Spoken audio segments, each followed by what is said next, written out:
Hi friends, எல்லோரும் எப்படி இருக்கிறீங்க? நல்லா இருக்கிறீங்களா? இன்றைக்கி நம்ம 7 வகையான டெய்லி லைஃபுக்கு தேவைப்படக்கூடிய ஒரு சில டிப் பார்க்க போகிறோம். வீடியோ ஸ்கிப் பண்ணாதீங்க, பாருங்கள். உங்களுக்கு எந்த டிப் ரொம்ப பயனுள்ளதாக இருக்குன்னு சொல்லுங்கள். வெல்கம் டு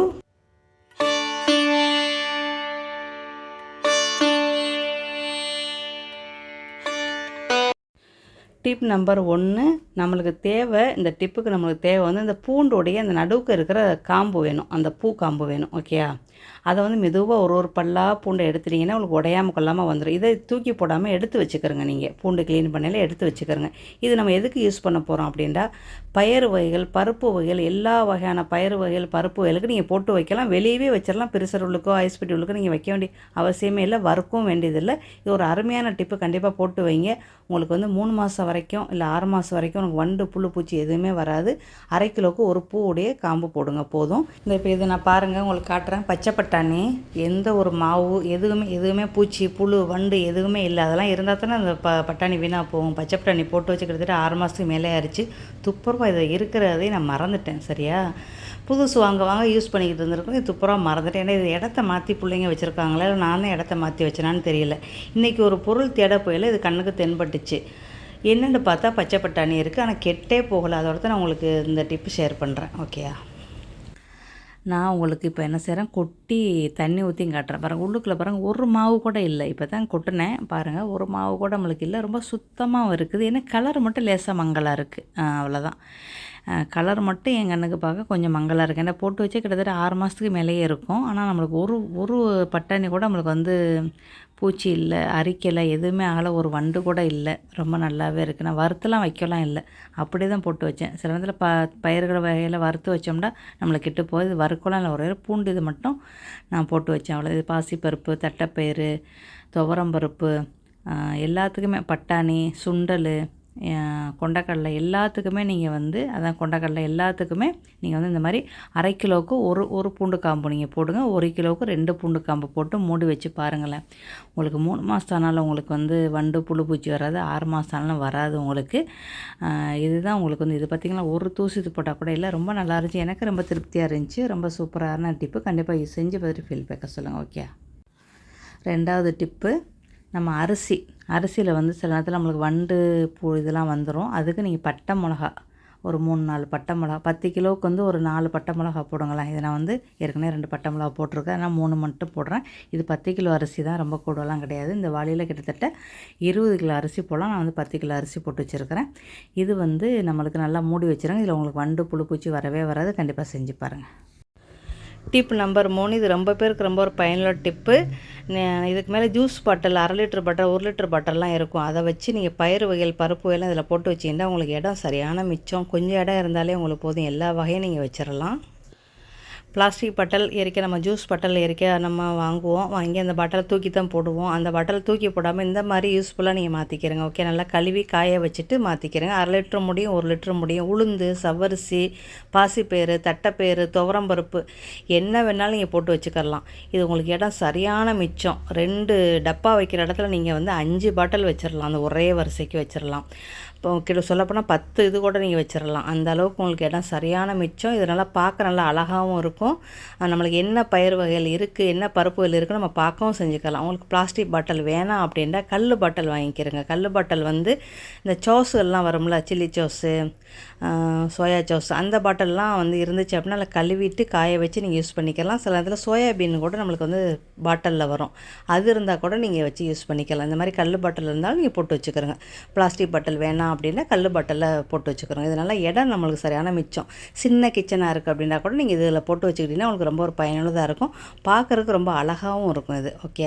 கண்டிப்பாக செஞ்சு பார்த்துட்டு உங்கள் ஃபீட்பேக்கை சொல்லுங்கள். ஓகே? இந்த டிப்பு எனக்கு ரொம்ப ஒரு பயனுள்ளதாக இருக்கும். நான் வந்து சவ்வரிசி, துவரம்பருப்பு, அதுக்கப்புறம் பாசிப்பயிறு, உளுந்து, பச்சைப்பயிறு எல்லாமே நான் இதில் தான் போட்டு வைப்பேன். கண்டிப்பாக உங்களுக்கும் இது பயனுள்ளதாக இருக்கும். இப்போ அடுத்த டிப்பு போகலாம். Tip number 4. இப்போ நம்ம வெங்காயத்தையும் உருளைக்கிழங்கையும் ஒன்றா வைக்கவே கூடாது. தனித்தனியாக தான் வைக்கணும். வெங்காயத்தையும் உருளைக்கிழங்கையும் ஒன்றா வச்சீங்கன்னா உங்களுக்கு உருளைக்கிழங்கு வந்து சீக்கிரம் வந்து கெட்டு போயிடும். அதனால் தனித்தனியாகவே வச்சுருங்க. உங்களுக்கு இடம் இருந்துச்சு அப்படின்னா தனித்தனி கூடையில் போட்டு வச்சுக்கிறோங்க. ஓகே. நான் என்ன செய்வேன் அப்படின்னா வெங்காயத்தோடு வைக்க மாட்டேன். வெங்காயத்தோட சின்ன வெங்காயமும் பெரிய வெங்காயமும் ஒரு கூடையில் வச்சுருவேன். இன்னொரு கூடையில் என்ன செய்வேன், உருளைக்கிழங்கும் பூண்டையும் வச்சுருவேன். இது நம்மளுக்கு ரொம்ப நல்லது. நம்மளுக்கு வந்து இந்த உருளைக்கிழங்கு வந்து நம்மளுக்கு அழுகாது. அதே மாதிரி பூண்டு நம்மளுக்கு வீணாக போகாது. கண்டிப்பாக செஞ்சு பார்த்துட்டு ஃபீட்பேக்கை சொல்லுங்கள். டிப் நம்பர் 5, நம்மளுக்கு கைகால் வலி கைகால் வீக்கத்துக்கு ஒரு சூப்பரான டிப்பு. நம்ம வீட்டில் இருக்கிற பொருளை வச்சே செஞ்சிடலாம். ஒரே நாளில் உங்களுக்கு வந்து வீக்கம் வலி எல்லாமே பறந்து ஓடிடும். அந்த டிப்பு தான். ஒரு பொடி உப்பு எடுத்துக்கிறோங்க. கல் உப்பாக இருந்தாலும் ஓகே தான், கல் உப்பை தூள் பண்ணி வச்சாலும் ஓகே தான். ஓகே. அதோட ஒரு பொடி பூண்டுடைய மேத்தோலை எடுத்துக்கிறோங்க. நம்ம பூண்டு சுத்தம் பண்ணையில் நம்மளுக்கு மேத்தோல் கிடைக்கும். அதை எடுத்து வச்சுக்கிட்டு ஒரு முடிச்சு போட்டுக்கிறோங்க.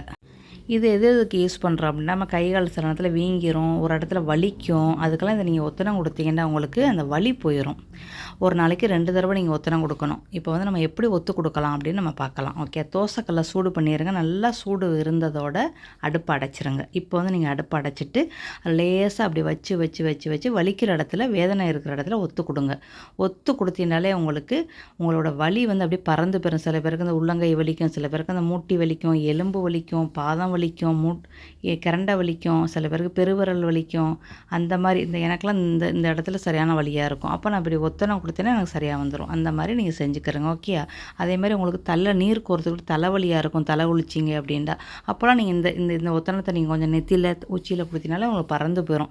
இதுக்கெல்லாம் வலி மாத்திரை தலைவலி மாத்திரைலாம் சாப்பிடாதீங்க. உங்களுக்கு முடியாத பட்சத்துக்கு நீங்கள் அதை சாப்பிடுங்க. சும்மா அந்த மாத்திரைகள்லாம் நீங்கள் எடுத்து உங்கள் உடம்புக்கு எடுத்துக்கிறாதீங்க. கண்டிப்பாக செஞ்சு பார்த்துட்டு ஃபீட்பேக்காக சொல்லுங்கள். ஓகே. உங்களுக்கு பூண்டு கெட்டு போகாமல் இருக்க உங்களுக்கு ஒரு 2 டிப்பு சொல்கிறேன். பாருங்கள், உங்களுக்கு என்ன பயனுள்ளதாக இருக்குன்னு செஞ்சு பார்த்துட்டு சொல்லுங்கள். ஓகே. இந்த மாதிரி இந்த சொத்தையெல்லாம் இருக்குன்னு தெரியுமா, நம்ம பூண்டை வந்து எடுக்கும்போது தான் நம்ம வந்து ஒன்று ஒன்றா எடுக்கையில் தான் நம்மளுக்கு இதெல்லாம் நம்ம பார்ப்போம். டைம் இருக்கையில் டிவி பார்த்துக்கிட்டு டைம் இருக்கும்போது நீங்கள் இந்த மாதிரி உதிரியாக ஆக்கி வச்சுட்டீங்கன்னா உங்களுக்கு பூண்டு ரொம்ப நாளைக்கு கெட்டு போகாது. சில நேரத்தில் பூண்டு வந்து ரொம்ப விலையாக இருக்கும், சில நேரத்தில் ரொம்ப சீப்பாக இருக்கும். அப்போ நம்ம நிறையா வாங்கிட்டு வந்துடுவோம். அப்போ வாங்கிட்டு வரும்போது நம்மளுக்கு சீக்கிரம் நம்மளுக்கு காஞ்சி போயிடும். உள்ளுக்குள்ளே வந்து ஏதாவது இருந்து சொத்தையாக போயிடும். அதை தவிர்க்கறதுக்கு நீங்கள் இந்த மாதிரி பீசஸாக ஆக்கி வச்சுக்கிறங்க. ஒரு பீஸாக ஆக்கி வச்சுருக்கேன். இது ஒன்றாவது இது கெட்டும் போகாது. இன்னொன்று வந்து நம்மளுக்கு எடுத்து யூஸ் பண்ணுறதுக்கு நம்மளுக்கு ரொம்ப ஈஸியாக இருக்கும். இல்லை உங்களுக்கு ரொம்ப சிரமமாக இருக்குன்னா இந்த டிப்பை உங்களுக்கு பாருங்கள். இந்த மாதிரி முழு பூண்டு இருக்குல்ல, அதில் மேத்தோலை ஃபுல்லாக எல்லாத்தையுமே கையாலே அப்படியே எடுத்து விட்ருங்க. எடுத்துவிட்டு அப்படியே நீங்கள் வந்து குடைக்கில் வச்சுருங்க. நல்லா ஃபுல்லாக எல்லாத்தையும் மேத்தோலை ஃபுல்லாக எடுத்துருங்க. எடுத்துகிட்டு அப்படியே வச்சுன்னா இதுலேயும் உங்களுக்கு காத்தோட்டம் போடுறதுக்கு வாய்ப்பு இருக்குது. சொத்தையாக இருந்தால் கூட அந்த ஒரு பொண்ணு நீங்கள் எடுத்து தூக்கி போட்டுடலாம். ஓகே. உங்களுக்கு என்ன பயனுள்ளதாக இருக்குன்னு செஞ்சு பார்த்துட்டு ஃபீட்பேக்கை சொல்லுங்கள். நம்ம வீட்டிலேயே பூச்சி விரட்டி ஈஸியாகவே செய்யலாம். அதாவது செடிகள் வச்சுருக்கிறவங்களுக்கு இது ரொம்ப பயனுள்ள டிப்பு. இஞ்சி பூண்டு பேஸ்ட்டு நம்ம அரைப்போம்ல, ஒரு மாதத்துக்கு ஒரு 2 வாரத்துக்கு நம்ம அரைக்கி வச்சோமோ இதெல்லாம் தூக்கி போடாமல் கம்போஸ்ட்டில் சமையத்தில் போட்டு சமையல் தூக்கி போட்டுருவோம். இதனால் தண்ணி ஊற்றி ஊறட்டும். இதோடு சேர்த்து ஒரு 4 பச்சை மிளகாயை கிள்ளி போடுங்க. இல்லைன்னா ஒரு புடி பச்சை மிளகா காம்பு இதில் போட்டு ஒரு ராத்திரிக்கு ஊறட்டும். ஊறின பிறகு காலையில் இதை ஃபில்டர் பண்ணிக்கிறங்க. ஃபில்டர் பண்ணி 1/2 லிட்டர் தண்ணி ஊற்றி ஊற வைங்க. 2 சொட்டு சோப்பு தண்ணியை ஊற்றி நல்லா அடிச்சுக்கிட்டு நீங்கள் வந்து ஸ்ப்ரே பண்ணி விடுங்களேன். உங்களுக்கு எப்படியாப்பட்ட பூச்சி தொல்லையெல்லாம் உங்களுக்கு போயிடும். முக்கியமாக மல்லிகைப்பூ செடியில் இருக்கிற பூச்சிகள் அறவே இருக்கவே இருக்காது. கண்டிப்பாக ஓடியே போயிடும். மல்லிகைப்பூ செடி, எலுமிச்சம்பழ செடியெலாம் ரொம்ப பூச்சிகள் இருக்கும். அதுக்கு நீங்கள் இதை ஸ்ப்ரே பண்ணி பாருங்கள். உங்களுக்கு ரொம்ப பயனுள்ளதாக இருக்கும். இன்றைக்கி போட்டிருக்கிற டிப் எப்படி இருக்குது, எப்படி உங்களுக்கு பயனுள்ளதாக இருக்குதா, உங்களுக்கு பிடிச்சிருக்கா, என்ன டிப் உங்களுக்கு ரொம்ப யூஸ்ஃபுல்லாக இருக்குது அப்படின்னு முடிஞ்சால் கமெண்ட் பண்ணுங்கள். ஓகே. நெக்ஸ்ட் பேரில் சந்திக்கலாம். பை. See you.